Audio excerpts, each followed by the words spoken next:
দেখো ইয়া একদম ভয় পেলে চলবে না। তোমরা এসএসসি পরীক্ষা দেবে আগামী ২১ তারিখ।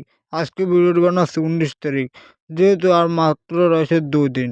দেখো তোমাকে অনেকে ভয় পাওয়াচ্ছে যে পরীক্ষার সময় তোমাকে সিসি ক্যামেরা থাকবে, তোমাকে স্পেল করা হবে, চুপচাপ এসে স্পেল করবে, অনেকটা হল করা হবে। এরকম অনেকে ভয় দেখাচ্ছে। ভাইয়া এগুলো বাদ দাও।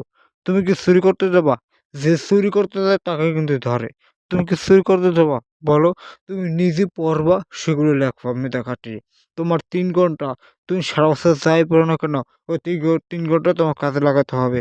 কিভাবে প্রশ্ন লেখো সেটা নিয়ে ভিডিও দেবো। দেখো তুমি কিন্তু তোমরা একটা হতভাগা। তোমরা 9 এ বছর পেয়েছো আমলিক সরকার, 10 এ বছর পেয়েছো তোমরা অন্তর্বর্তী সরকার, পরীক্ষার সময় এসে পাচ্ছো বিএনপি সরকার। ৩ সরকারের আমলে তোমরা পরীক্ষা দিচ্ছ। জীবনের ১ম পাবলিক পরীক্ষা। এখন পরীক্ষার সাহস রাখতে হবে। মনোযত সাহস রাখতে পারবা, তোমার পরীক্ষা ভালো হবে। ইনশাল্লাহ এবছর রেজাল্ট খুবই ভালো হবে।